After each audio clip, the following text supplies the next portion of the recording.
നമസ്കാരം. 90s കപ്പിൾസിൻ്റെ പുതിയൊരു വീഡിയോയിലേക്ക് സ്വാഗതം. ഇന്ന് ബിഗ് ബോസിൻ്റെ എപ്പിസോഡ് റിവ്യൂ ആണ്.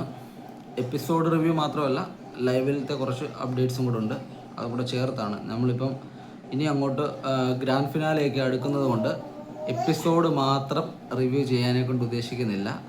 കാരണം എപ്പിസോഡും ലൈവും കൂടെ കണ്ടതിന് ശേഷമായിട്ട് ചില കാര്യങ്ങളൊക്കെ നമുക്കൊന്ന് ഉറപ്പ് വരുത്തണം ഇന്നത് തന്നെയാണെന്ന്. കാരണം ലൈവിൽ കാണിക്കുന്ന പല കാര്യങ്ങളും എപ്പിസോഡിലേക്ക് വരുമ്പം എപ്പിസോഡ് നമുക്കറിയാമല്ലോ, എഡിറ്റഡ് വെർഷൻ ആണല്ലോ. അപ്പോൾ ചില കാര്യങ്ങൾക്ക് ഒരു ക്ലാരിറ്റി വേണ്ടതുകൊണ്ട് അപ്പോൾ ലൈവും എപ്പിസോഡും കൂടെ കണ്ടതിന് ശേഷമാണ് ഇപ്പോൾ നമ്മൾ റിവ്യൂ ആയിട്ട് ഇടുന്നത്.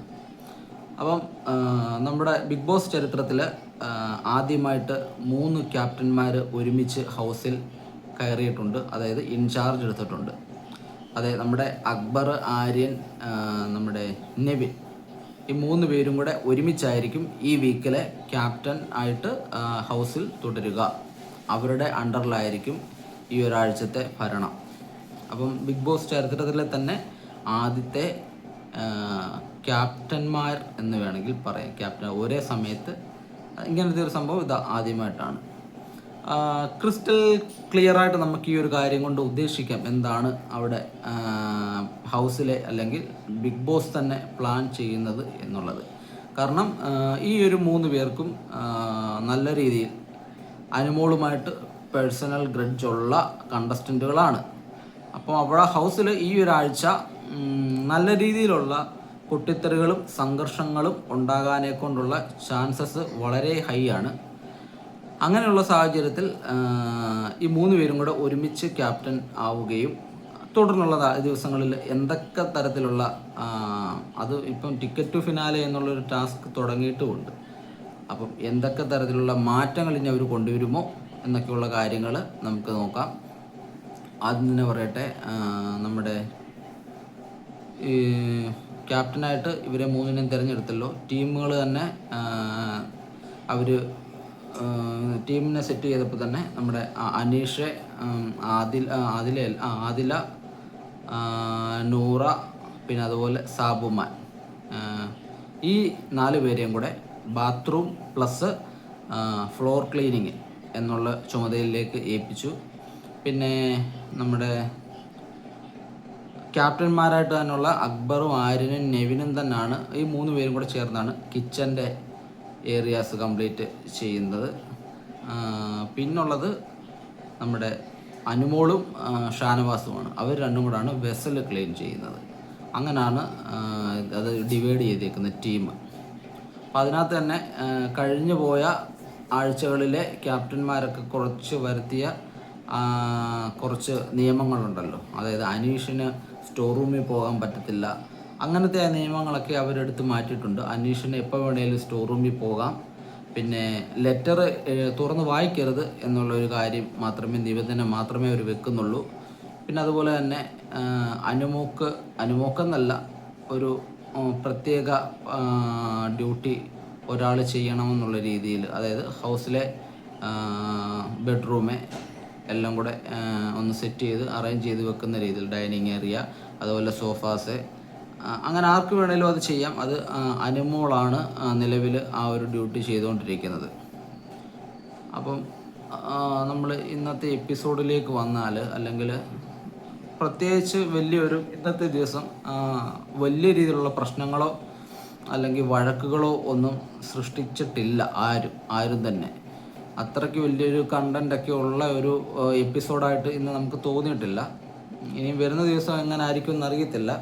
അപ്പം പ്രധാനമായിട്ട് നമുക്ക് പിന്നെ ക്യാപ്റ്റൻസിയുടെ കാര്യമല്ലാതെ, ക്യാപ്റ്റന്മാരെ തിരഞ്ഞെടുത്തതല്ലാതെ പിന്നുള്ളത് നമ്മുടെ നോമിനേഷൻ ഇതായിരുന്നു. നോമിനേഷൻ ചെയ്യുന്ന പ്രോസസ്സ്, അതിനകത്ത് ബിഗ് ബോസ് ഒരു ചെറിയ ട്വിസ്റ്റ് കൊണ്ടുവന്നിട്ടുണ്ട്. അപ്പം സാധാരണ ലിവിങ് റൂമിൽ എല്ലാവരെയും വിളിച്ചിരുത്തിയിട്ട് നോമിനേഷൻ ചെയ്യിപ്പിക്കുകയായിരുന്നു. ഓപ്പൺ നോമിനേഷനോ അല്ലെങ്കിൽ കൺവെൻഷൻ റൂമിൽ പോയായിരുന്നു. പക്ഷെ ഇപ്പം അവസാന ഘട്ടത്തിലേക്കായതുകൊണ്ട് അത് ഓപ്പൺ നോമിനേഷൻ തന്നെ ആണെന്നുള്ള കാര്യം നമുക്ക് ഏകദേശം അറിയാമല്ലോ. പക്ഷേ ഇത്തവണ ഒരു ചേഞ്ച് കൊണ്ടുവന്നത് എങ്ങനെയാണെന്ന് വെച്ചാൽ, അവർക്ക് അവരവരുടെ പണികളോ ജോലികളോ ചെയ്തുകൊണ്ടിരിക്കാം. അപ്പോൾ എപ്പോഴാണ് ബിഗ് ബോസ് ആരുടെയെങ്കിലും ഒരാളുടെ പേര് വിളിക്കുന്നത്, ആ ആൾ എവിടെ നിൽക്കുന്നോ, എന്ത് പണി ചെയ്യുന്നോ അവിടെ നിന്നുകൊണ്ട് ആ ആളുടെ നോമിനേഷൻ രേഖപ്പെടുത്താം. അങ്ങനെയായിരുന്നു. അപ്പം ഇത് എല്ലാവർക്കും ഒരു ഞെട്ടലുണ്ടാക്കി, ഹൗസിലെ എല്ലാവർക്കും. അപ്പോൾ ഒരു കണക്കിന് നല്ലൊരു കാര്യമാണ്. അപ്പോൾ ഇതിനകത്ത് മെയിനായിട്ട് ഇന്നത്തെ നോമിനേഷൻ്റെ കാര്യത്തിലും നമ്മൾ നോക്കുകയാണെങ്കിൽ നിലവിൽ 9 പേരുള്ള ഹൗസിനകത്ത് 7 പേരും നോമിനേഷനിൽ വന്നിട്ടുണ്ട്. 2 പേര് മാത്രമാണ് നോമിനേഷനിൽ വരാത്തത്, അതായത് ഷാനവാസും ആദിലയും. ഈ 2 പേരും നോമിനേഷനകത്ത് വന്നിട്ടില്ല. ബാക്കി 7 പേരും നോമിനേഷനകത്ത് ഈ വീക്ക് ഉണ്ട്. അപ്പോൾ അതിനകത്ത് നോമിനേഷൻ പ്രക്രിയ ഇത്തവണത്തെ കുറച്ച് വേണമെങ്കിൽ എല്ലാവരെയും നമുക്ക് നോമിനേഷനകത്ത് ഉൾപ്പെടുത്താമായിരുന്നു. പ്രത്യേകിച്ച് ക്യാപ്റ്റന്മാരായിട്ടുള്ള അക്ബറിനും നെവിനും ആര്യനും നോമിനേഷൻ ഫ്രീ ഇല്ല. കാരണം അവർ 3 പേരും കൂടെ ഒന്നിച്ച് ഒരേ ആഴ്ചയിൽ ക്യാപ്റ്റനായിട്ട് വരികയാണ്. അങ്ങനത്തെ ഒരു റൂള് ബിഗ് ബോസ് കൊണ്ടുവന്നത് കൊണ്ട് തന്നെ അവരുടെ നോമിനേഷൻ ഫ്രീ എന്നുള്ള ആ ഒരു പവർ ബിഗ് ബോസ് എടുത്ത് മാറ്റിയിട്ടുണ്ട്. അപ്പോൾ അവർക്കും നോമിനേഷനകത്ത് ഉണ്ട്. അപ്പോൾ അവരും ഈ നോമിനേഷനകത്ത് വന്നിട്ടുണ്ട്. അപ്പോൾ നോമിനേഷനകത്ത് ഇല്ലാത്ത 2 ആളുകൾ എന്ന് പറഞ്ഞാൽ ഒന്ന് ഷാനവാസും 2 ആദിലയുമാണ്. വേണമെങ്കിൽ ഈ 2 ആൾക്കാരെ കൂടെ നോമിനേഷനകത്ത് കൊണ്ടുവരാമായിരുന്നു. അത് അവരുടെ ഐഡിയപരമായിട്ട് അവർ ചെയ്യാഞ്ഞതാണോ എന്തോ. പക്ഷേ ഒരു കാര്യം ഞാൻ പറയാം, ഇതിനകത്ത് ആദിലയുടെ നോമിനേഷൻ എന്ന് പറഞ്ഞാൽ ഒരു ഗെയിം ചേഞ്ചിങ് അല്ലെങ്കിൽ ടേണിംഗ് പോയിന്റ് എന്ന് വേണമെങ്കിൽ നമുക്ക് പറയാം. ആദിലയുടെ ഡിസൈഡ് ചെയ്യുന്നതനുസരിച്ചായിരുന്നു ഇന്നത്തെ ആ ഒരു നോമിനേഷൻ്റെ ക്രൂഷ്യൽ മൊമെൻ്റ് എന്ന് പറയുന്നത്. കാരണം നമുക്കറിയാം, നോമിനേഷനിൽ വന്നതിനകത്ത് അനീഷിനും അക്ബറിനും 3 വോട്ടുകൾ വീതം കിട്ടി നോമിനേഷനിൽ വന്നിട്ടുണ്ട്. ബാക്കി ഉള്ള 5 പേർക്ക് 7 പേരിൽ അനീഷും അക്ബറും 3 വോട്ട് വെച്ച് പങ്കിട്ടപ്പോൾ ബാക്കിയുള്ള 5 പേരും 2 വോട്ട് വെച്ചാണ് ബാക്കിയുള്ളവർക്ക് കിട്ടിയേക്കുന്നത്. അപ്പോൾ അതിൽ നിന്ന് തന്നെ നമുക്ക് മനസ്സിലാക്കാം, ഈ അനീഷിനും അക്ബറിനും കിട്ടിയേക്കുന്ന 2 വോട്ടുകളിൽ അത് ഒരാൾക്ക് പുറത്ത് നിൽക്കുന്ന ഒരാൾക്കും കൂടെ കിട്ടുമായിരുന്നെങ്കിൽ ആ ഒരാളും കൂടെ ഇതിനകത്തേക്ക് വന്നേനെ.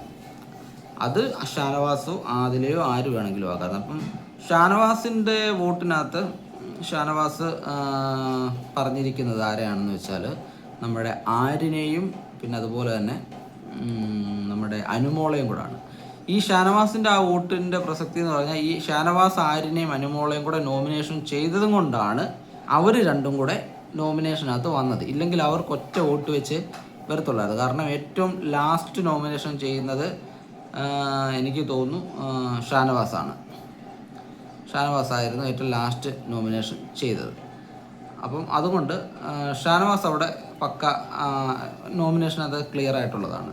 ആര്യനെയും എടുത്തിട്ടു, അനുമോളയും എടുത്തിട്ടു. കാരണം അവർ ഓരോ വോട്ട് വെച്ച്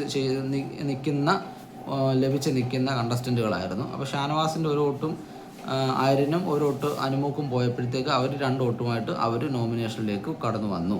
അപ്പോൾ ആദിലയുടെ നമ്മൾ ക്രൂഷ്യലാണെന്ന് പറയുന്നത് ചിലപ്പം അത് ആദിലയുടെ ഒരു ഗെയിം ആയിരിക്കാം. അങ്ങനെ പറയുന്നവരുണ്ട് കേട്ടോ, ആദിലയുടെ ഗെയിമാണ് എന്ന് പറയുന്നവരുണ്ട്. കാരണം ആദില നോമിനേഷന് വന്നിട്ടില്ല.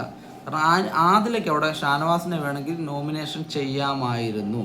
പക്ഷേ ഷാനവാസിനെ നോമിനേഷൻ ചെയ്തില്ല. കാരണം ഷാനവാസ് പിന്നെ ആദില കഴിഞ്ഞാൽ പിന്നെ ഷാനവാസാണ് ജയിൽ നോമിനേഷനെ കൊണ്ട് ചെയ്യാനെ കൊണ്ടുള്ള അടുത്തയാൾ. അപ്പം ആദില ഷാനവാസിൻ്റെ പേര് പറഞ്ഞാൽ മേ ബി തിരിച്ച് ഷാനവാസ് ആദിലയുടെ പേര് പറയാനും ചാൻസ് ഉണ്ട്. അങ്ങനെ വന്നാൽ ആദിലയും നോമിനേഷനിൽ വരും.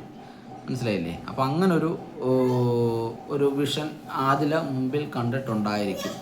പക്ഷേ ഞാൻ പറഞ്ഞിട്ട് സാബുമാൻ്റെ നോമിനേഷൻ നിങ്ങളൊന്ന് എടുത്തു നോക്കിയാൽ സാബുമാന് അവിടുത്തെ നോമിനേഷനെ കുറിച്ചുള്ള വലിയൊരു ധാരണ ഇല്ല എന്നുള്ളത് വേണം മനസ്സിലാക്കാനേ കൊണ്ട്. കാരണം സാബുമാൻ അവിടെ നോമിനേഷൻ ചെയ്തപ്പോൾ തന്നെ അനീഷിനെയും പിന്നെ അതുപോലെ നമ്മുടെ നെവിനെയും കൂടെ ആയിരുന്നു ചെയ്തത്. ഈ അനീഷിൻ്റെയൊക്കെ പേര് ഓൾറെഡി പറയാനെ കൊണ്ടുള്ള ചാൻസ് ഉണ്ട്. പിന്നെ നെവിൻ്റെ പേരും നമ്മുടെ അനുമോളും പറഞ്ഞിട്ടുണ്ട്, പിന്നെ സാബുമാനുമാണ് പറഞ്ഞിരിക്കുന്നത്. അനീഷിൻ്റെ പേര് ഓൾറെഡി വീണ്ടും ഒരാൾ പറയാനെ കൊണ്ടുള്ള ചാൻസ് ഉണ്ടായിരുന്നു. അവിടെ സാബുമാന് ബ്രില്യൻ്റായിട്ടുള്ളൊരു മൂവ് ചെയ്യാനെ കൊണ്ട് ശ്രമിച്ചില്ല.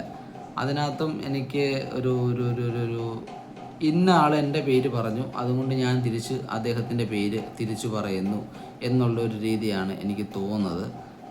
അതൊരു നമുക്കറിയാലോ, നോമിനേഷനും ഒരു ഗെയിമാണ്. കാരണം രക്ഷപ്പെട്ടു പോകുന്നവരെ തിരിച്ച് നമുക്കിപ്പോൾ ഒരാളെ നോമിനേഷൻ ചെയ്യണമെന്നുണ്ടെങ്കിൽ ആ ഒരാൾ ഓൾറെഡി നോമിനേഷനകത്ത് വന്ന് നിൽക്കുന്നുണ്ടെങ്കിൽ വീണ്ടും നമുക്ക് അദ്ദേഹത്തിനെ നോമിനേഷൻ ചെയ്ത് ആ വോട്ട് ഇതാക്കണ്ട. പകരം സേഫ് ഗെയിം കളിച്ച് പുറത്ത് നിൽക്കുന്ന ആരെങ്കിലും ഉണ്ടോ എന്ന് നോക്കി, അല്ലെ വരാൻ ചാൻസ് ഉണ്ടോ നോക്കി നമ്മൾ നോമിനേഷൻ ചെയ്യുകയാണ് വേണ്ടത്. അങ്ങനെയാണ്. പക്ഷേ അത്രത്തോളം ഗ്രാഹ്യമായിട്ട് ചിന്തിച്ച് പോകാനെ കൊണ്ടുള്ള ഒരു ബുദ്ധി എനിക്ക് തോന്നുന്നില്ല. ബുദ്ധിയുടെ കാര്യമല്ല കേട്ടോ, അദ്ദേഹം അങ്ങനെ ചിന്തിക്കുന്നില്ല. നമ്മൾ പലപ്പോഴും പറഞ്ഞിട്ടുണ്ട് അദ്ദേഹം ഒരു ബി മെറ്റീരിയൽ അല്ല എന്നുള്ളത്. അത് അക്ബർ ഇന്ന് എടുത്ത് പറയുകയുണ്ടായി. സാബുമാന് ഒരു ഓപ്ഷൻ ഉണ്ടായിരുന്നു, പക്ഷേ അദ്ദേഹം അത് പ്രയോജനപ്പെടുത്തിയില്ല എന്നുള്ളത്.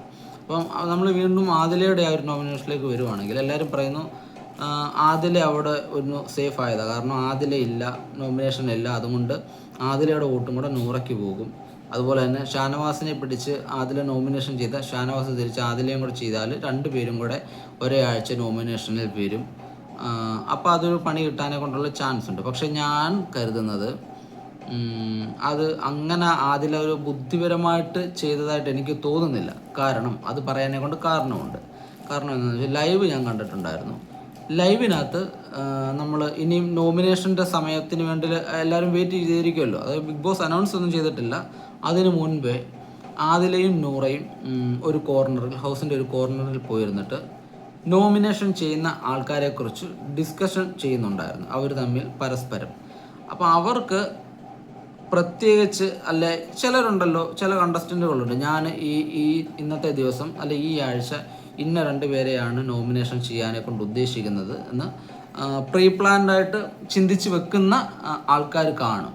പക്ഷെ ആദിലേനെയും നൂറേയും സംബന്ധിച്ച് അവർ അവിടെ നോമിനേഷൻ ചെയ്യുന്ന ഒരു രീതി എന്ന് വെച്ചാൽ അവരെ ആര് നോമിനേഷൻ ചെയ്യുന്നു അതിൻ്റെ നേരെ ഓപ്പോസിറ്റ്, ഞങ്ങളെ നോമിനേഷൻ ചെയ്ത് ഇന്നൊരാൾ ചെയ്തിട്ടുണ്ട്, അതുകൊണ്ട് ഞങ്ങൾ തിരിച്ച് അവരെ നോമിനേഷൻ ചെയ്യണം എന്നുള്ളൊരു രീതിയിലാണ് അവർ നോമിനേഷൻ പ്രക്രിയയിൽ ഇടപെടുന്നത്. നിങ്ങൾ ശ്രദ്ധിച്ചാലേ കൊണ്ട്, ഇതിന് മുമ്പും ശ്രദ്ധിച്ചാലേ കൊണ്ട് നമുക്ക് മനസ്സിലാക്കാനെ കൊണ്ട് പറ്റും.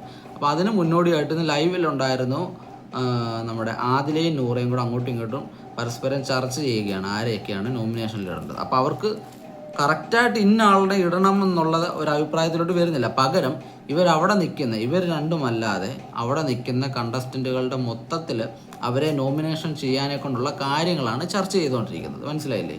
അതായത് അനുമോള് വന്നാൽ അനുമോളെ നമ്മൾ പറയുവാൻ കാരണമാണ് ഉണ്ടെങ്കിൽ അനുമോടെ ഇന്ന കിച്ചണിലെ ആ ഇഷ്യൂ, ഇന്ന കാര്യങ്ങൾ, പിന്നെ ഫുഡ് എല്ലാവരുടെയും റേഷൻ എടുത്ത് ഭക്ഷണം ഉണ്ടാക്കുന്നു, ആ കാര്യം വെച്ച് നോമിനേഷൻ ചെയ്യാം. ഇപ്പോൾ അനീഷിനെ പറയുകയാണെങ്കിൽ ആൾക്കാരെ തെറ്റിദ്ധരിപ്പിക്കുന്നു, ഒറ്റപ്പെടൽ സ്ട്രാറ്റജി, പിന്നെ മീറ്റിങ്ങുകൾ അലങ്കോലമാക്കുന്നു എന്ന കാരണത്തിൽ നമുക്ക് നോമിനേഷൻ ചെയ്യാം. ഇനി ഷാനവാസിനെ ആണെന്നുണ്ടെങ്കിൽ അവർ മെയിൽ ഷോവനിസം അല്ലെങ്കിൽ അങ്ങനത്തെ കാര്യങ്ങൾ, അതായത് പെണ്ണുങ്ങളുടെ അടുത്ത് സഭ്യമായിട്ട് പറയാതിരിക്കുക എന്നുള്ള രീതിയിൽ ആ ഷാനവാസിനെ വേണമെങ്കിൽ നോമിനേഷൻ ചെയ്യാം. പിന്നെ അതുപോലെ അക്ബറിൻ്റെ കാര്യം വരുവാണെങ്കിൽ ഗ്രൂപ്പിസം, അങ്ങനത്തെ രീതിയിൽ, അതായത് ഓരോ വ്യക്തികളെയും നോമിനേഷൻ ഏത് രീതിയിൽ ചെയ്യണം എന്നുള്ളതിൻ്റെ ഒരു ധാരണ ഇവർക്കിടയിൽ നോമിനേഷൻ പ്രക്രിയ തുടങ്ങുന്നതിന് മുമ്പേ ഇവരുണ്ട്. കാരണം അങ്ങനെ പറഞ്ഞ് ഇവർ വെച്ചേക്കുന്നത് എന്താണെന്ന് വെച്ചാൽ ആരാണോ ഇവരുടെ പേര് നോമിനേഷൻ ചെയ്യുന്നത് അപ്പോൾ അവരുടെ പേര് തിരിച്ച് പറഞ്ഞ് നോമിനേഷൻ ചെയ്യുക. അല്ലാതെ ഇവർക്ക് വ്യക്തിപരമായിട്ട് അല്ലാതെ വ്യക്തമായിട്ടൊരു ധാരണയില്ല. ഞങ്ങൾ മുൻകൂട്ടി ഇവർ ചിന്തിക്കുന്നില്ല, അല്ലെ ഇന്ന ആൾക്കാർ ഞങ്ങളുടെ പേരാരെങ്കിലും പറഞ്ഞോട്ട് ഞങ്ങൾക്കൊരു ഇതുണ്ട്, ഇന്ന ആൾക്കാരെ ഞങ്ങൾ നോമിനേഷൻ ചെയ്യും എന്നുള്ളൊരു പ്രീ പ്ലാനഡ് സംഭവങ്ങൾ ഈ ആദിലയ്ക്കും നൂറയ്ക്കുമില്ല. അവരെ ആര് നോമിനേഷൻ ചെയ്യുന്നു നേരെ ഓപ്പോസിറ്റ് അവരെ നോമിനേഷൻ ചെയ്യുന്ന ആൾക്കാരെ തിരിച്ചു പോയി നോമിനേഷൻ ചെയ്യും. അങ്ങനെയാണ് ആദിലയും നൂറയും ഇതുവരെ അവിടെ ചെയ്തുകൊണ്ടിരിക്കുന്നത്. ഇല്ലെങ്കിൽ അടുത്ത ആഴ്ചയും നിങ്ങൾ നോക്കിക്കോ, ഈ ആഴ്ച നൂറ് പോകാനെ കൊണ്ട് ചാൻസ് ഇല്ല. ആദിലയും നൂറയും ഏകദേശം അടുത്ത ആഴ്ചയും അവരവിടെ കാണും. ഇപ്പോഴത്തെ ഒരു കണ്ടീഷൻ അനുസരിച്ച് നമുക്ക് ഈ സീസണിൽ വിന്നർ ആകുമെന്ന് പോലും പറയാനെ കൊണ്ട് പറ്റത്തില്ല. അങ്ങനത്തെ ഒരു സീസണാണ് കടന്നു പോയിക്കൊണ്ടിരിക്കുന്നത്. കാരണം മറ്റുള്ള സീസണുകളിലെല്ലാം ഒരു ഡോമിനേഷൻ, ഏതെങ്കിലും ഒരു ആൾക്കാർ നമുക്ക് ഇന്ന ആൾ കപ്പ് തൂക്കാനെ കൊണ്ടുള്ള ഒരു സാധ്യത ഉണ്ടെന്നുള്ള കാര്യം നമുക്ക് ഏകദേശം ഒരു 2 ആഴ്ചയ്ക്ക് മുമ്പെങ്കിലും നമുക്കൊരു ധാരണ വരും. കാരണം ഈ സീസണിൻ്റെ ഒരു പ്രത്യേകത എന്ന് വെച്ചാൽ അങ്ങനെ നമുക്ക് ഇതുവരെയും ആരെയും കാണാനെ കൊണ്ട് പറ്റുന്നില്ല. പിന്നെ ഒരു സപ്പോർട്ട് അനുസരിച്ച്, വെളിയിലത്തെയൊക്കെ പുറത്തെയൊക്കെ സപ്പോർട്ട് അനുസരിച്ച് ഒരു നിശ്ചിത 2-3 പേരെ നമുക്കിങ്ങനെ എടുത്തൊന്ന് പറയാമെന്നേ ഉള്ളൂ. അതും കൺഫേം ആയിട്ട് നമുക്ക് പറയാനെ കൊണ്ട് പറ്റത്തില്ല, കാരണം എന്ത് വേണേലും മാറി പറയും. ഇപ്പം ടിക്കറ്റ് ടു ഫിനാലെ എന്നുള്ളൊരു ടാസ്ക് അവിടെ വന്നിട്ടുണ്ട്. അത് ഇന്നലെ, അതായത് കഴിഞ്ഞ ദിവസം അതിന് തുടക്കമിട്ടു. മറ്റേ ലാലേട്ടൻ്റെ വീക്കെൻഡ് എപ്പിസോഡിൽ മറ്റേ ബാറ്റിൻ്റെ മേലിൽ ടേബിൾ ടെന്നീസിൽ കളിക്കുന്ന ബാറ്റയിൽ ബോള് ഹോൾഡ് ചെയ്തിട്ട് ആ ഒരു ചെറിയൊരു ഇതിലേക്കൂടെ നടന്നു പോകണം, അത് കളയാതെ. എന്നിട്ട് അതൊരു ബോളിൽ കൊണ്ടിടണം. അത് ഒരു പോയിൻറ്റുമായിട്ട് നെവിനാണ് പോയിൻറ്റിൻ്റെ, അതായത് പോയിൻ്റ് ടേബിളിൽ തുടക്കമിട്ടത്. ഒരു പോയിൻ്റ് നിലവിൽ നെവിനുണ്ടായിരുന്നു. അപ്പം ഇന്ന് അതിൻ്റെ ബാക്കിയായിട്ട്, ഇന്നത്തെ ദിവസം അതിൻ്റെ ബാക്കിയായിട്ട് നമ്മുടെ ഒരു കച്ചിത്തുരുമ്പ് എന്ന് പറഞ്ഞൊരു ടാസ്ക് കൊടുത്തിട്ടുണ്ടായിരുന്നു. അത് രാത്രിയിലായിരുന്നു കൊടുത്തത്. കാരണം അത് ഒരു ഇച്ചിരി ടഫായിട്ടുള്ള ടാസ്ക്കാണ്. അവിടെ നിന്ന് നല്ല രീതിയിൽ ഫിസിക്കലായിട്ട് നല്ല രീതിയിൽ ട്രൈ ചെയ്താലേ എല്ലാവർക്കും ഒന്നും അത് കറക്റ്റായിട്ട് ചെയ്ത് പോകാനെ കൊണ്ട് പറ്റണമെന്നില്ല. അങ്ങനത്തെ ഒരു ടാസ്ക്കാണത്. അപ്പം ആ ടാസ്കിനെ കുറിച്ച് നമ്മൾ പറഞ്ഞു വരുമ്പോൾ അതിനകത്ത് ഏറ്റവും പ്രധാനമായിട്ടും നമ്മൾ ചിന്തിക്കേണ്ട ഒരു കാര്യമുണ്ട്. നമുക്കറിയാം, ടാസ്കുകളിൽ ഇനിയിപ്പം അങ്ങോട്ടുള്ള ടിക്കറ്റ് ടു ഫിനാലെ ടാസ്ക് എന്ന് പറഞ്ഞാൽ സാധാരണ രീതിയിലുള്ള ടാസ്കുകളായിരിക്കത്തില്ല. വളരെയധികം ബുദ്ധിമുട്ടും, കാരണം അതുപോലെ നല്ല സ്ട്രെസ്സും സ്ട്രെങ്തും കൊടുത്ത് നിൽക്കേണ്ട ടാസ്ക് ആയിരിക്കും. അതിനകത്ത് അത്രത്തോളം ഇഫേർട്ട് ഇട്ട് നിൽക്കുന്നവർക്ക് മാത്രമേ ആ ടാസ്കിൽ വിജയിക്കാനെ കൊണ്ട് പറ്റത്തുള്ളൂ. അപ്പം ഇപ്പോൾ ഈ ടാസ്കിൽ നമ്മളെല്ലാവരും കണ്ടസ്റ്റൻറ്റുകളും പുറത്ത് ഗാർഡൻ ഏരിയയിൽ വെച്ചിരിക്കുന്ന ഒരു പലകയും, പിന്നെ അതിനകത്ത് നമ്മുടെ ക്രൂഷ് പോലെ പുറകിൽ കൂടെ ഒരു പലക അടിച്ചിട്ടുണ്ട്. അതിനകത്ത് കൈ രണ്ടും പുറമോട്ട് പിടിച്ച് ഹാങ് ചെയ്ത് തറയിലൊരു പലകയെ ചവിട്ടി നിൽക്കണം. അത് ഏറ്റവും കൂടുതൽ സമയം നിൽക്കുന്നയാളായിരിക്കും ഈ ടാസ്കിൽ വിന്നറാവുക. ആ ഏറ്റവും കൂടുതൽ 9 പേരാണല്ലോ നിലവിലുള്ളത്. അപ്പോൾ ഏറ്റവും കൂടുതൽ നേരം ലാസ്റ്റ് വരെ നിൽക്കുന്ന ആൾക്ക് 9 പോയിൻ്റ് കിട്ടി. ആടെ 9 പോയിൻ്റ് ടിക്കറ്റ് ടു ഫിനാലെ ബോർഡിൽ രേഖപ്പെടുത്തുകയാണ്. അപ്പോൾ ആദ്യം ഔട്ടാകുന്ന ആൾക്ക് 1 പോയിൻ്റ് ലഭിക്കും, രണ്ടാമത് ഔട്ടാകുന്ന ആൾക്ക് 2 പോയിൻ്റ് ലഭിക്കും. അങ്ങനെയാണ് പോയിൻറ്റിൻ്റെ ക്രമം പോകുന്നത്. അപ്പോൾ ആ ഒരു ടാസ്കിനകത്ത് നമ്മൾ നോക്കുകയാണെങ്കിൽ എല്ലാവരും അത്യാവശ്യം നല്ല രീതിയിൽ തന്നെ പ്രകടനം കാഴ്ചവെച്ചു. ഇതിൻ്റെ ഒരു സംഭവം എന്താണെന്ന് വെച്ചാൽ, എപ്പിസോഡിൽ നമ്മൾ ഇന്നലത്തെ എപ്പിസോഡിൽ ഇത് നമ്മൾ കാണുമ്പോൾ എപ്പിസോഡ് ഏകദേശം 10:30 വരെയുള്ളല്ലോ. ഈ 10:30 വരെയുള്ള സമയത്ത് ഈ ഒരു ടാസ്കിൻ്റെ വിന്നറിനെ വരെ നമുക്ക് കാണാനെ കൊണ്ട് പറ്റും, ആരായിരുന്നു വിന്നർ എന്ന്. പക്ഷേ ലൈവിൽ നമ്മൾ നോക്കുമ്പോൾ ഈ ഒരു ടാസ്ക് ഏകദേശം ഒരു 1:30-1:45 ആ ഒരു സമയത്തേക്കൊക്കെ അത്രയും പേരെയൊക്കെ നീണ്ടു പോയിട്ടുണ്ടായിരുന്നു. അല്ല, 1:45 അതും കടന്ന് പോയിട്ടുണ്ടായിരുന്നു. ഏകദേശം വെളുപ്പിനെ ആകാറായിട്ടുണ്ടായിരുന്നു. ആ ഒരു സമയത്തേക്ക് പോയിട്ടായിരുന്നു ഈ ഒരു ടാസ്കിൻ്റെ ഫൈനൽ ആരായിരുന്നു ജയിക്കുന്നതെന്ന് അറിയാൻ പറ്റുന്നത്. ഇപ്പോൾ എപ്പിസോഡ് കാണുന്നവർക്ക് നമുക്കറിയാം ഓഫ് കോഴ്സ് ആര്യനാണ് അവിടെ ജയിച്ചിരുന്നതെന്ന്. പക്ഷേ എൻ്റെ ഒരു അഭിപ്രായത്തിൽ ഈ ഒരു ടാസ്ക് 100% ജെനുവിനായിരുന്നെന്ന് എനിക്ക് പറയാനെ കൊണ്ട് പറ്റത്തില്ല. കാരണം ബിഗ് ബോസ് ഓൾറെഡി ഈ കണ്ടസ്റ്റൻറ്റുകൾക്കെല്ലാം നിർദ്ദേശം കൊടുത്തിട്ടുണ്ടായിരുന്നു, നിങ്ങൾ ഏത് പൊസിഷനിൽ നിൽക്കുന്നോ ആ പൊസിഷനിൽ തന്നെ കൈ പിടിച്ച് നിൽക്കുക, പിന്നെ അവിടുന്ന് അനങ്ങാൻ പാടില്ല എന്ന് പറഞ്ഞിട്ടുണ്ടായിരുന്നു. പക്ഷേ ആദ്യം തന്നെ ഈ ഒരു പൊസിഷനിൽ നിന്നും മാറി നിൽക്കാനെ കൊണ്ട് തുടങ്ങിയത് നമ്മുടെ, അതായത് കാലൊക്കെ അങ്ങോട്ടും ഇങ്ങോട്ടും ഇട്ട് കൈ ഇങ്ങനെ പിടിച്ച് വെക്കുന്നുണ്ട്, പക്ഷേ കാലിൻ്റെ ചലനം അങ്ങോട്ടും ഇങ്ങോട്ടും അനക്കി തുടങ്ങിയത് ആര്യനായിരുന്നു. അപ്പോൾ അത് ആദ്യമേ നമ്മുടെ എല്ലാവരും കാണുന്നുണ്ടായിരുന്നു. അതിനു മുമ്പ് ഈ ടാസ്കിൽ ആദ്യമായിട്ട് പുറത്തു പോയത് ഷാനവാസാണ്. ഷാനവാസിനെ സംബന്ധിച്ച് നമുക്കറിയാം, അദ്ദേഹത്തിന് കുറച്ച് ഹെൽത്ത് ഇഷ്യൂസ് ഉള്ളതാണ്. അപ്പം ഈ ടാസ്കിൽ ഒത്തിരി ഇഫേർട്ട് ഇട്ട് മുന്നോട്ട് പോകാനെ കൊണ്ട് അദ്ദേഹത്തിന് പറ്റത്തില്ല, കാരണം ലിമിറ്റേഷൻസ് ഉണ്ട്. കാരണം അത്രയും പാടുള്ള ഒരു ടാസ്ക്കാണ്. നമ്മുടെ കൈ കുറച്ച് സമയം തന്നെ ഇങ്ങനെ പൊക്കി വെച്ചുകൊണ്ടിരിക്കുമെന്ന് നമുക്ക് എൻ്റെ അറിയാം. കാരണം മേപ്പോട്ടുള്ള രക്തയോട്ടങ്ങൾ നിൽക്കും, അപ്പോൾ കൈ മരവിക്കാൻ തുടങ്ങും, അങ്ങനത്തെ. പിന്നെ നെവിൻ്റെ കേസ് പറയുമ്പോൾ നെവിന് നല്ല രീതിയിൽ കരഞ്ഞ് നിലവിളിക്കുന്നുണ്ടായിരുന്നു. നിലവിളിച്ച് ഒന്നാമത് ആടെ ശരീരമാണെന്ന് പറയുന്നത് ഹൗസിൽ കയറിയതിന് ശേഷം വീണ്ടും കുറച്ചുകൂടെ തടിച്ചു, ആ ഒരു രീതിയിലായിരിക്കുന്നത്. അപ്പം ഈ സ്ട്രെസ്സ് മൊത്തം, സ്ട്രെയിനും മൊത്തം കയ്യിലും കാലിലും മാത്രം, കാലിലോട്ട് ഈ പവർ മൊത്തം ഇറങ്ങി ഇവർ പിടിച്ച് നിൽക്കുന്നതിൻ്റെ. അപ്പം ഇവരെ നല്ല രീതിയിൽ വേർക്കാനും തുടങ്ങുന്നുണ്ട്. അപ്പം നെവിൻ ശരിക്കും കരഞ്ഞ് അലറി കൂവുന്നുണ്ടായിരുന്നു. അങ്ങനെ ആദ്യം നമ്മുടെ ഷാനവാസ് പുറത്തായി, അതിനുശേഷം നെവിൻ പുറത്തായി, മൂന്നാമതായിട്ട് അനീഷും പുറത്താകുന്നുണ്ട്. അതിനുശേഷം നിൽക്കുന്നവർ പിന്നെ കുറച്ചുകൂടെ അക്ബറും പിന്നെ അതിനുശേഷം പുറത്താകുന്നുണ്ട്. പിന്നെ നിൽക്കുന്നവരെല്ലാം കുറച്ച് നേരം ഒന്ന് ഹോൾഡപ്പ് ചെയ്യുന്നുണ്ട്. പിന്നെ ആദിലൊക്കെ ഇടയ്ക്ക് ഒരു തലകറക്കം പോലെ വന്നിട്ട് ആദിലെ പിന്നെ കൺഫെഷൻ റൂമിലൊക്കെ കൊണ്ടുപോയി ചെക്ക് ചെയ്യുന്നുണ്ടായിരുന്നു. എന്നാലും ആദിലെയും ആ ടാസ്കിൽ നല്ല രീതിയിൽ തന്നെ പിടിച്ച് നിന്നിട്ടുണ്ടായിരുന്നു കേട്ടോ. ആ തലകറക്കം വന്നിട്ടില്ലായിരുന്നെങ്കിൽ എനിക്ക് തോന്നുന്നു കുറച്ചുകൂടെ പിടിച്ചിരിക്കുന്നു. അത്ഭുതപ്പെടുത്തിയ 2 പേരായിരുന്നു പിന്നെ നമ്മുടെ അനുമോളും നൂറയും. ഇവർ 2 പേരും നമ്മുടെ അതായത് ആരിൻ്റെയും നമ്മുടെ സാബുമാൻ്റെയും കൂടെ ഒപ്പത്തിനൊപ്പം പിടിച്ചു നിന്നുള്ളത്. അത് 2 പെൺ കണ്ടസ്റ്റൻറ്റുകളാണ്. കാരണം അവിടെ ജനറൽ കാർഡ് പലപ്പോഴും പറയരുത് എന്ന് പറഞ്ഞാലും, ഒരു ആൺ പെൺ വ്യത്യാസം അവിടെ ഹൗസിൽ ഇല്ലെന്ന് പറഞ്ഞാലും, ഇങ്ങനത്തെ ഫിസിക്കൽ ടാസ്കുകളിൽ നമുക്കറിയാം, ഇത്തരത്തിലെ ഫിസിക്കൽ ടാസ്കുകളിൽ ആണുങ്ങൾക്കാണ് കുറച്ചുകൂടെ മുൻതൂക്കം കൂടുതൽ വരുന്നത്. പക്ഷേ അവരാ രാത്രിയിൽ ആ തണുപ്പത്തും അവരാ സ്ട്രെസ്സും സ്ട്രെയിനും എല്ലാം എടുത്ത് അനുമോളും നൂറയും 2 മണിക്കൂറിന് മുകളിൽ ആ ടാസ്കിൽ പിടിച്ചു നിന്നുള്ളതാണ്. അത് വളരെയധികം ഞെട്ടിച്ച ഒരു കാര്യമായിരുന്നു. അവരെ 2നെ അപ്രിഷ്യേറ്റ് ചെയ്താലേ പറ്റത്തുള്ളൂ. അപ്പോൾ ഇതിനകത്തെ മെയിൻ കാരണം എന്ന് പറഞ്ഞാൽ നമ്മുടെ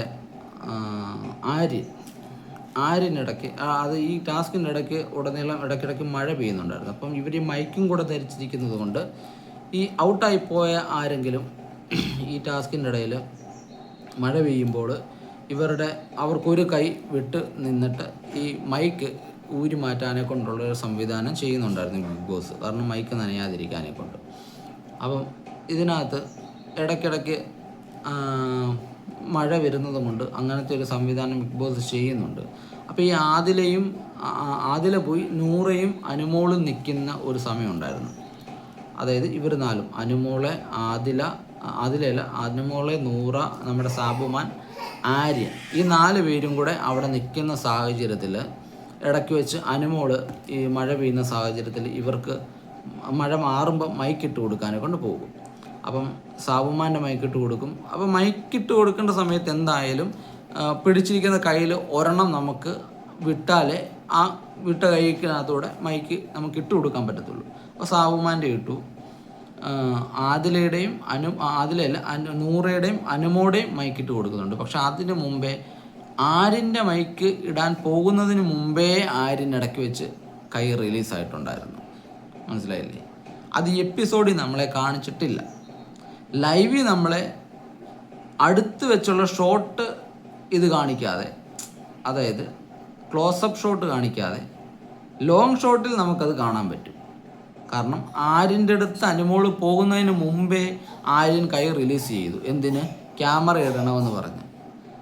എന്നിട്ട് അപ്പോൾ അവിടെ നൂറയും അനുമോളും നമ്മുടെ സാബുമാനും അനുമോള് പക്ഷേ ഔട്ടായിട്ടുണ്ടായിരുന്നു കേട്ടോ. നൂറയും നമ്മുടെ സാബുമാനും അതുപോലെ ആര്യനുമായിരുന്നു അന്നേരം അവിടെ ടാസ്കിൽ പങ്കെടുത്തുകൊണ്ടിരിക്കുന്ന കണ്ടസ്റ്റൻറ്റുകൾ. അനുമോൾ അന്നേരം മൈക്ക് ഇട്ട് കൊടുക്കാൻ വന്നവരായിരുന്നു. അപ്പം നൂറയും സാബുമാനും പറയുന്നുണ്ടായിരുന്നു, അനുമോൾ കാണുകയും ചെയ്തു, ബിഗ് ബോസ് ആര്യൻ ഇതുപോലെ കൈ എടുത്തിട്ടുണ്ട്, റിലീസ് ചെയ്തിട്ടുണ്ട് എന്നുള്ള. അപ്പോൾ ആര്യൻ അവിടെ വെക്കുന്ന ഒരു കാര്യം എന്ന് പറഞ്ഞാൽ, ഞാൻ മൈക്കിടാനെ കൊണ്ട് വന്നപ്പോൾ കൈ എടുത്തതാണ്, പക്ഷെങ്കിൽ മൈക്കിടാൻ അനുമോള് അടുത്ത് വരുന്നതിന് മുമ്പേ നമ്മുടെ ആര്യൻ കൈ റിലീസ് ചെയ്തിട്ടുണ്ടായിരുന്നു എന്നുള്ളതാണ് സത്യം. അങ്ങനെ ഉണ്ടെങ്കിൽ മറ്റുള്ള കണ്ടസ്റ്റൻറ്റുകൾക്കും അങ്ങനെ ചെയ്യത്തില്ലായിരുന്നു. അവിടെ തന്നെ ആര്യൻ പുറത്തായതാണ് ആക്ച്വലി. പിന്നെ മൈക്കിടാനെ കൊണ്ടെന്നുള്ള ഒരു കൺസൾട്ട് എനിക്കറിയത്തില്ല ബിഗ് ബോസ് അതെന്തിനാണ് കൊടുത്തതെന്ന്. എന്തു വന്നാലും നൂറ ഒരു സമയം കഴിഞ്ഞപ്പോഴത്തേക്ക് നൂറ ആ ടാസ്കിൽ നിന്നും പുറത്തുപോയി. പിന്നെ സാബുമാനും ആര്യനുമായിരുന്നു തമ്മിൽ മത്സരം. അതിനകത്ത് അങ്ങോട്ടും ഇങ്ങോട്ടും അവർ കട്ടയ്ക്ക് നിന്നു. അവസാനം അവർ ആ ടാസ്കിനകത്ത് ബ്ലണ്ടർ കാണിച്ചിട്ടാണ് നമ്മുടെ സാബുമാൻ പുറത്തു പോകുന്നതും ആര്യൻ ആ ടാസ്കിൽ വിന്നറാകുന്നത്. പക്ഷേ എൻ്റെ ഒരു കാഴ്ചപ്പാടിൽ ഈ ടാസ്കിൽ നമുക്ക് ഒരു വിന്നർ മെറ്റീരിയൽ എന്ന് പറയുന്നത് ആ ഒരു ടാസ്കിനെ അപേക്ഷിച്ച് സാബുമാനായിരുന്നു. കാരണം എന്താണെന്ന് വെച്ചാൽ ഇവർ ആദ്യം തൊട്ടേ എല്ലാവരും മത്സരിക്കുമ്പോൾ തൊട്ട് തന്നെ ഈ ഒരു ടാസ്കിൽ സാബുമാനായിരുന്നു പക്ക സ്ട്രെയിറ്റ് ഫോർവേഡായിട്ട് തന്നെ നിന്ന് 2 കൈയും പുറകിലേക്ക് പിടിച്ച് തൂങ്ങി നിൽക്കുന്ന ആ ഒരു രീതി, സ്ട്രെയിറ്റ് ഒറ്റ നിപ്പിൽ നിന്ന ഒരു കണ്ടസ്റ്റൻ്റ് എന്ന് പറഞ്ഞാൽ സാബുമാനായിരുന്നു. പിന്നെ അദ്ദേഹം മാറി. അതെപ്പോഴാണെന്ന് വെച്ചാൽ എല്ലാവരും മാറി നിൽക്കാൻ തുടങ്ങി. അതായത് എല്ലാവരും ഒരു സ്ഥലത്തോട്ട് അയഞ്ഞും ഇങ്ങനെയൊക്കെ നിൽക്കാൻ തുടങ്ങിയപ്പോഴത്തേക്ക്, മാറിയൊക്കെ നിൽക്കാൻ തുടങ്ങിയപ്പോഴത്തേക്ക് പിന്നെ സാബുമാനും നിൽക്കാൻ തുടങ്ങി.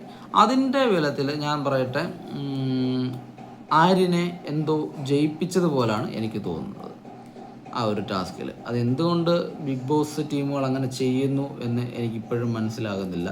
സാബുമാനായിരുന്നു ആര്യനേക്കാളും ഡിസർവ് ആ ഗെയിം ജയിക്കാനെ കൊണ്ട്, എന്തുകൊണ്ടും. മനസ്സിലായില്ലേ? അതായിരുന്നു എൻ്റെ ഒരു കാഴ്ചപ്പാട്. ഇവരെന്തുകൊണ്ട് അങ്ങനെ ചെയ്യുന്നു എനിക്കറിയത്തില്ല. ഇനി നാളത്തെ ടാസ്കുകളിലും നമുക്ക് ആര്യന് ടാസ്കുകളിൽ നല്ല രീതിയിൽ പെർഫോമൻസ് ചെയ്യുന്ന ആൾ തന്നെയാണ്. പക്ഷെങ്കിൽ ഇങ്ങനത്തെ ചില ബിഗ് ബോസിൻ്റെ ഭാഗത്തു നിന്നും വരുന്ന പിഴവുകൾ ഇവർ മനഃപൂർവ്വം വരുത്തുന്നതാണോ അതോ ഇനി കാണാതിരിക്കാനെ കൊണ്ട് നിർവാഹമില്ലല്ലോ, കാണും. എന്തുവാണെങ്കിലും ഇത്രയും ക്യാമറകളപ്പോൾ കാണുന്നതാണ്. പക്ഷേ ഇവരുടെ അജണ്ട എന്താണെന്ന് എനിക്കിപ്പോഴും മനസ്സിലാകുന്നില്ല. അപ്പം അതൊരു എനിക്ക് എതിരഭിപ്രായമുണ്ട് ആ ഒരു കാര്യത്തിനോട്. പിന്നെ നമുക്ക് നോക്കാനുള്ളതെന്ന് പറഞ്ഞാൽ ഇന്നത്തെ നോമിനേഷനിൽ തന്നെ വേറെ കുറച്ച് സംഭവങ്ങളും കൂടെ ഉണ്ടായിരുന്നു. അതായത് അനുമോടെയൊക്കെ നോമിനേഷൻ ഇന്നത്തെ വളരെ ക്രൂഷ്യലായിരുന്നു. അനുമോള് നോമിനേഷൻ ചെയ്തപ്പം പറഞ്ഞ പേരുകൾ എന്ന് പറഞ്ഞാൽ അക്ബറും അതുപോലെ നെവിനുമായിരുന്നു. ഇത് ഞാൻ ആദ്യമേ പറയേണ്ട ഒരു കേസായിരുന്നു, പക്ഷേ അത് അന്നേരം എനിക്ക് കിട്ടിയില്ല. ഇപ്പോൾ ഞാൻ പറയാനെ കൊണ്ട് ഉദ്ദേശിച്ചത് വളരെ വാലിഡ് പോയിൻ്റ് ആയിട്ടുള്ളതാണ്. അനുമോൾ പറയുന്നൊരു കാര്യമുണ്ട്. അക്ബർ എന്ന് പറയുന്ന ആൾക്ക് ബിഗ് ബോസിൽ കുറച്ച് ഇതുള്ളത് കൊണ്ട്, അതായത് പിടിപാടുള്ളത് കൊണ്ട് എന്നുള്ള രീതിയിലാണ് പറയുന്നത്. അല്ലെങ്കിൽ അക്ബറിനെ നല്ലപോലെ അറിയാവുന്നവർ ഉള്ളത് കൊണ്ട് അവന് ഇവിടെ നിന്ന് പോകുന്നു എന്നുള്ളൊരു, അവൻ എന്തും ചെയ്യാം എന്നുള്ളൊരു ധാരണയുണ്ട് അക്ബറിന് എന്നുള്ളൊരു ഡയലോഗ് അനുമോൾ അടിച്ചിട്ടുണ്ടായിരുന്നു. അപ്പോൾ നമുക്കൊക്കെ ഓൾറെഡി അറിയാം, നമ്മുടെ അക്ബറിനെ പരിചയമുള്ളതാണ് നമ്മുടെ ബിഗ് ബോസിൻ്റെ ഇപ്പോഴത്തെ ഷോ ഡയറക്ടർ എന്നുള്ള കാര്യം നമുക്ക് അറിയാവുന്ന കാര്യമാണ്. അപ്പോൾ അക്ബറിനെ ഇപ്പോൾ വെളുപ്പിക്കൽ എന്നുള്ള രീതിയിൽ പുറത്തും എല്ലാം സംസാരിക്കുന്നുണ്ട്, നമ്മളും അത് പറയുന്നുണ്ട്. അപ്പോൾ അതുപോലെ തന്നെ നെവിൻ്റെ ഒരു കേസ് അനുമോൾ പറഞ്ഞത് അത് 100% ശരിയായിരുന്നു. കാരണം ലാലേട്ടൻ്റെ എപ്പിസോഡുകളിൽ പോലും നെവിൻ ചെന്നിരുന്ന് ബ്ലണ്ടർ അടിച്ച് വെറുപ്പിക്കുന്ന രീതി കാണിക്കുമ്പോൾ ലാലേട്ടൻ ചിരിക്കുകയൊക്കെ ചെയ്യുന്നുണ്ട്. അപ്പോൾ ചിരിക്കുന്നത് കൊണ്ട് നെവിൻ ഇപ്പോൾ ഒരു ധാരണയുണ്ട്, ലാലേട്ടൻ ഇഷ്ടപ്പെട്ടു, അപ്പോൾ അത് വീണ്ടും അവിടെ ഇരുന്ന് ആ ഒരു ചെറിയ വിഷയത്തിനെ പോലും ഓവറാക്കി നെവിൻ അത് ചളവാക്കുന്നുണ്ട്. പലപ്പോഴും നമുക്കത് തോന്നിയിട്ടുണ്ട്. ഇങ്ങനത്തെ, അതായത് നെവിനൊക്കെ അവിടെ കാണിക്കുന്ന പല ഓവർ ഷോയ്ക്കും ലാലേട്ടൻ എന്തുകൊണ്ട് പ്രതികരിക്കുന്നില്ല എന്നുള്ളൊരു കാര്യം എനിക്കും പലപ്പോഴും തോന്നിയിട്ടുണ്ട്. കാരണം ഷാനവാസിനെ കഴിഞ്ഞ കേസുകളിൽ ലാലേട്ടൻ ഒരുപാട് വഴക്ക് പറയുന്ന ഒരു എപ്പിസോഡ് ഉണ്ടായിരുന്നല്ലോ. അപ്പോൾ അതിനകത്ത് ഷാനവാസിൻ്റെ ആ അന്നേരം ലാലേട്ടനോടും അന്നേരത്തെ ആ ഒരു ആറ്റിറ്റ്യൂഡ് ഉണ്ടായിരുന്നു.